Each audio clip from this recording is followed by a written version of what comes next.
ನಮಗೆ 166 ಅರ್ಜಿ ಬಂದಿದ್ದಾವೆ. ಎಲ್ಲರಿಗಿಂತ ಹೆಚ್ಚಾಗಿ ಈ ಕಾಲದ ಹೊಸದಾಗಿ ಏನಾಗಿದೆ ಅಂತಂದರೆ ಈ ರಸ್ತೆಗಳದೇ ಭಾಳ ಸಮಸ್ಯೆ ಕಾಣ್ತಾ ಇದೆ.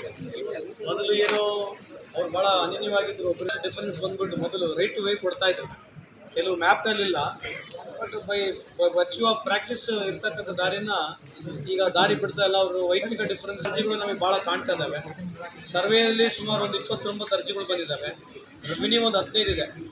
ಅದ್ರ ಜೊತೆಗೆ ಸಬ್ ರಿಜಿಸ್ಟ್ರೇಷನ್ ಒಂದು 5 ಅರ್ಜಿಗಳಿದ್ದಾವೆ. ರೆವಿನ್ಯೂ ಒಂದು 15 ಅರ್ಜಿಗಳು ಬಂದಿದ್ದಾವೆ. ಈ ಥರ ಎಲ್ಲ ಸೇರಿ 166 ಅರ್ಜಿಗಳು ನಮ್ಮಲ್ಲಿ ಬಂದಿದ್ದಾವೆ. ನಮ್ಮ ಗೈಡ್ಲೈನ್ಸ್ ಪ್ರಕಾರ ನಾವು ತಿಂಗಳ ಒಳಗಡೆನೆ ಇದಕ್ಕೆ ಯಾವುದಕ್ಕೆ ಸೊಲ್ಯೂಷನ್ ಕಂಡುಹಿಡಿಬೇಕಾಗತ್ತೆ ಕಾನೂನಾತ್ಮಕವಾಗಿ, ಅದು ಸೊಲ್ಯೂಷನ್ ಕಾನೂನಾತ್ಮಕವಾಗಿ ಆಗೋದಿಲ್ಲ, ಅದನ್ನು ಹಿಂಬರನ್ನು ಕೊಡ್ತೀವಿ. ತುಂಬ ಡಿಫ್ರೆಂಟ್ ಆಗಿರೋದು ಮತ್ತು ಇಲ್ಲಿ ಯಾವುದೋ ಸಾಲ್ವ್ ಆಗಿದ್ದು ಯಾವುದಿಲ್ಲ.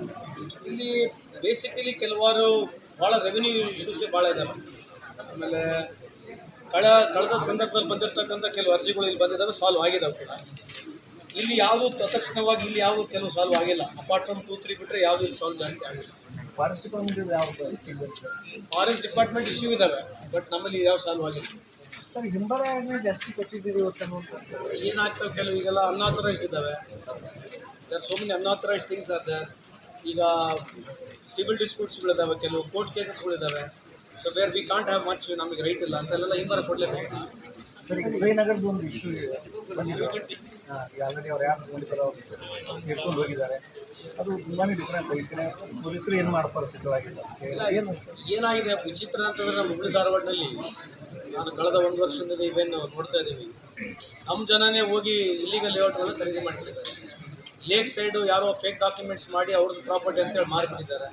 ಈಗ ನ್ಯೂ ಗೈಡ್ಲೈನ್ಸ್ ಪ್ರಕಾರ, ಸುಪ್ರೀಂ ಕೋರ್ಟ್ ಆರ್ಡರ್ ಪ್ರಕಾರ, ಈ NGT ಪ್ರಕಾರ ಈ ನೋಟಿಸ್ಗಳವರೆಗೆ ಹೋಗ್ತಾ ಇದ್ದಾವೆ.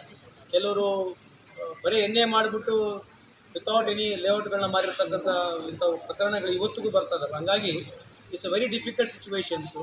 ಈ ಸಿಚುವೇಶನ್ಸ್ನ ಈಗೇನು ಭಾಳಷ್ಟು ಇಲ್ಲಿಗಲಿಟೀಸ್ ಏನು ನಾವು ನೋಡ್ತಾ ಇದ್ದೀವಿ, ಇದು ಕಂಪ್ಲೀಟ್ ನಮ್ಮ ಜಿಲ್ಲೆವಾರು ನಾವು ಸರ್ಕಾರಕ್ಕೆ ಒಂದು ಹೊಸದಾಗಿ ಏನನ್ನ ಇದೇ ರೀತಿ ಬಹುತೇಕ ಎಲ್ಲ ಜಿಲ್ಲೆಗಳಲ್ಲಿ ಸೇಮ್ ಪ್ರಾಬ್ಲಮ್ ಇದೆ.